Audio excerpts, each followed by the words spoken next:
We're at Devoxx Belgium 2018, and one of the issues whenever you organize a conference is getting this schedule right, and it's pretty much impossible to do, until now that is.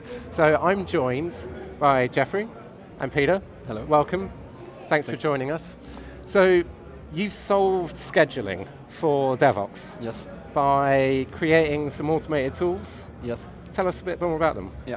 So when you schedule the Devoxx timetable, you need to decide for each talk in when it happens and in which room it happens. So this is after the talks get accepted. So we were not involved in getting talks accepted or rejected. We were purely involved in deciding which talk gets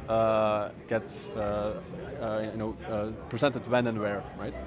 And we need to take into account a number of constraints. So for example, a typical constraint is the speaker conflict constraints. You cannot have a speaker have two talks at the same time. That's just physically not possible. And there's many, many other constraints, and we need to find the optimal schedule. Great. And this is interesting, I'm speaking to both of you now because you didn't work on the same tool at all. You've got, effectively, you've got alternative tools going on. So in one corner we've got OptiPlanner, in the other corner should I sit in the middle of you folks actually? No, we've got no conf over here, yes. Red corner, blue corner, but there's no boxing gloves, so that's good. And so tell us a little bit, Peter, about the difference between the two tools. Yeah, so OptiPlanner is a general tool to solving many constraints, but many problems, many scheduling problems, optimization problems. While NoConf is targeted specifically at the conference scheduling, and we are, beside the algorithm, we have a web interface that allows you to manage the data, manage the requirements, and see the results, and then modify if something is not perfect.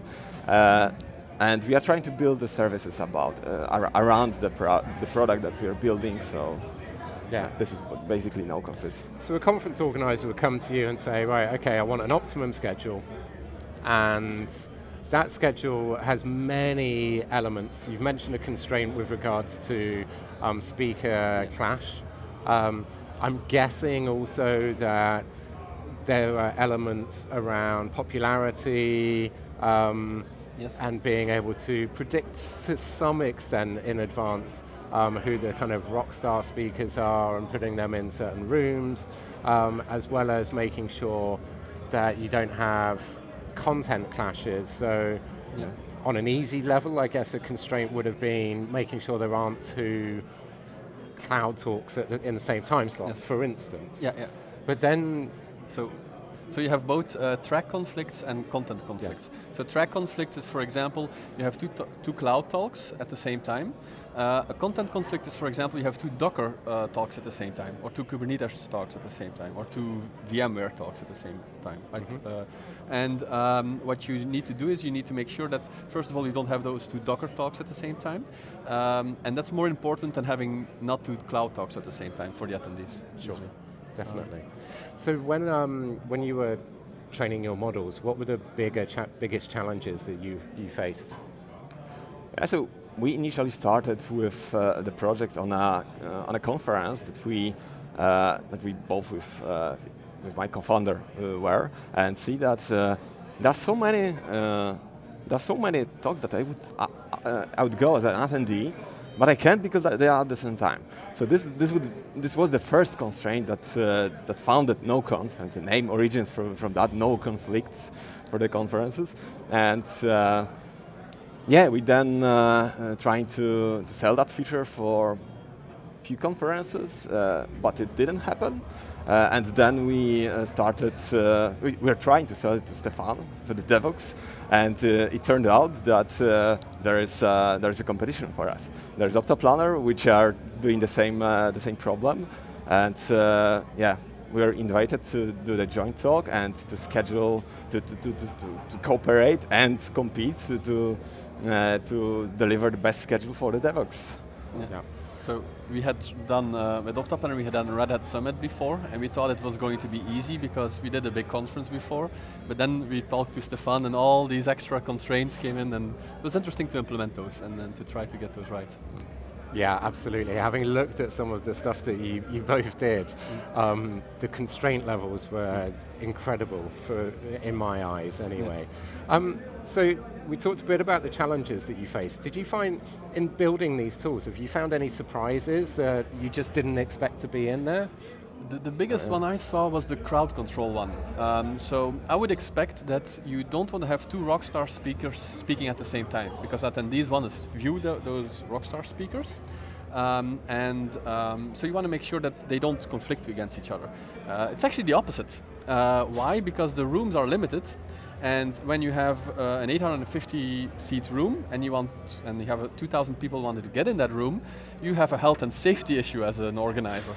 So it's actually better to have two Rockstars speaking at the same time because you split the interest levels. Yes, absolutely. Yeah. And what about from your side, Peter? Have you been any other surprises that you've encountered in this? It's a good thing if there's none. Yeah, that means. Yeah, I believe there were many surprises. Maybe the flow one, the audience flow one. Yeah. So when you have some content talk, and for Devoxx, the talks are marked with levels. So advanced level, beginner level, intermediate level, and there is a constraint that it's nice to have when you schedule the easier talks for the content tag first, and then more advanced, so that the audience can see the flow, can first attend the easier talks, and then maybe the second part with the advanced talks. So I didn't realize that might be a. It totally makes sense though, because if there are 8 talks on Docker, then you want the beginner stuff to all go earlier in the week and then into intermediate and into advanced. But it's something that's easy to miss off of the constraint model. Yeah.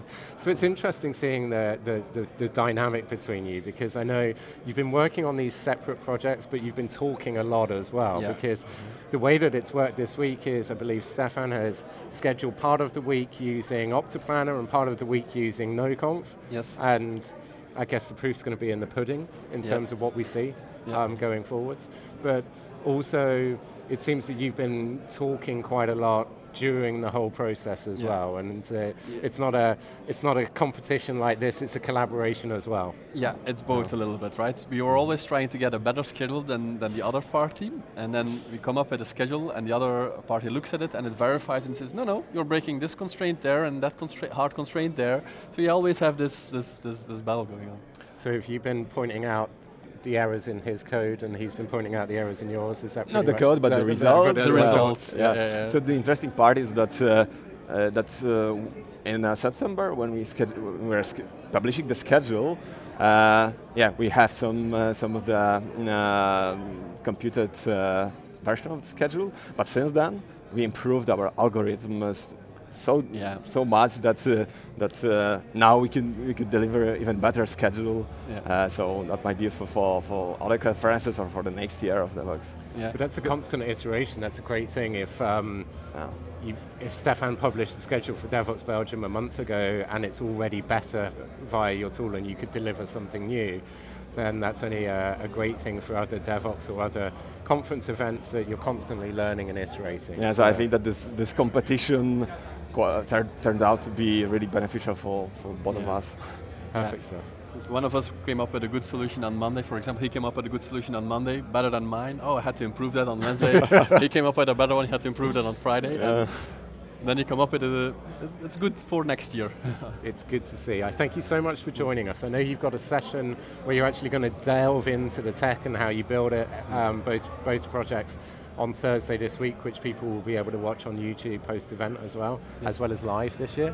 And good luck with that. Thanks very much for your efforts, and thanks very much for coming and joining us and talking to us today. Thank you. Cheers. Thank you.